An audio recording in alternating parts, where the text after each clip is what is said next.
Hi, this is Alexus Suarez, and I am doing my podcast on the Kingsley Plantation, and I hope you enjoy it.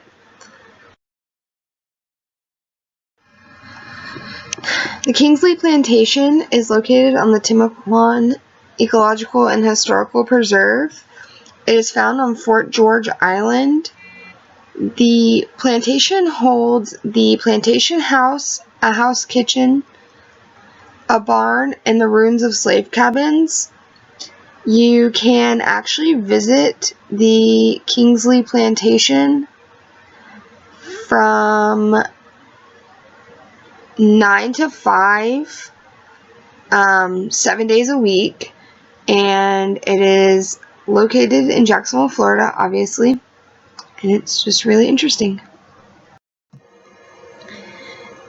The history of the Kingsley Plantation, as you see on the right, there's a picture of the map, and it shows all the different areas of the Kingsley Plantation, including the house, the kitchen, and the slave quarters mentioned in the first slide. The Kingsley Plantation is named after one of its most famous owners, Zephaniah Kingsley. Kingsley is very well known because of the way in which he had his slaves work. Kingsley eventually was married to a slave named Anna, and what is really fascinating about Zephaniah himself is that he had a very different view of slavery than most people during this time. It is said to be because of where he is from. He had a more Spanish way of looking at slaves, which was that people could earn their right to freedom, but they were still as harsh on slaves. Anna Kingsley was 13 years old when she was taken from her home in Africa. She had gone through the Middle Passage and survived. She was eventually bought by Zephaniah and worked for him her whole life, essentially.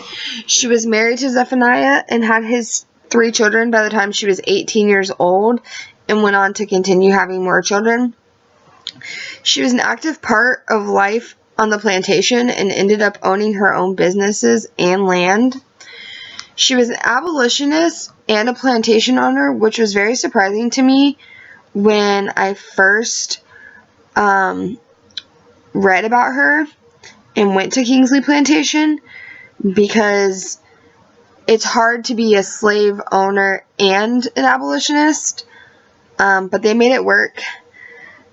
She ran the plantation for the most part, and after she gained her freedom, she was given a Spanish land grant for 5 acres and eventually held 12 slaves herself. After seeing the success that she had, the Spanish government ended up giving her another 350 acres of land.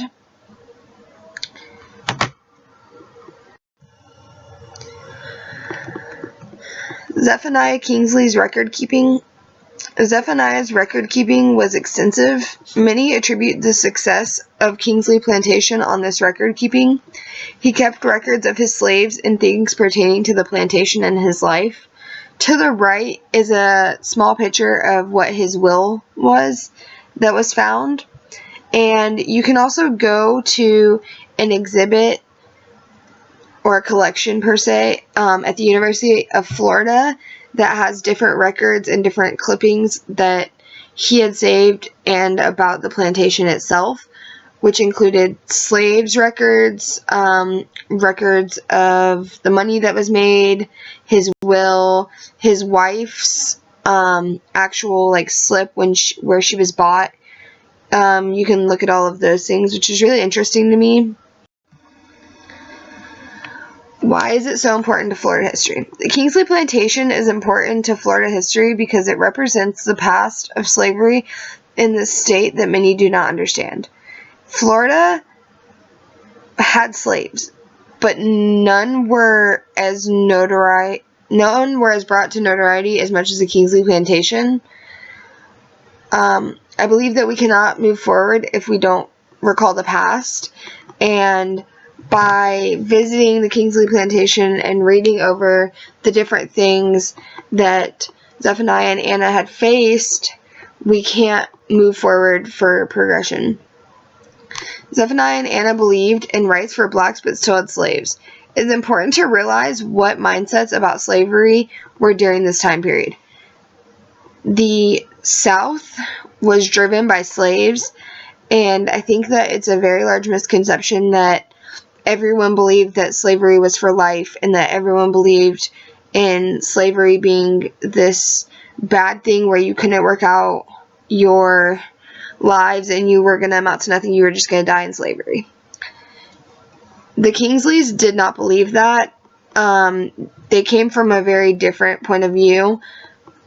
Yes, they were still brutal on their slaves, and yes, even Zephaniah's own wife and children were still technically enslaved, because slavery at that point in time was based off of the mother's status, not the father's.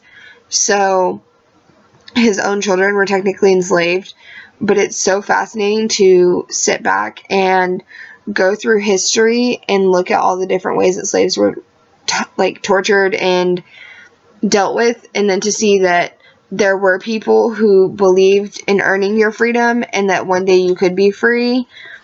It's just really eye-opening, especially being from Jacksonville and this being so close to home and many people not realizing that's even here.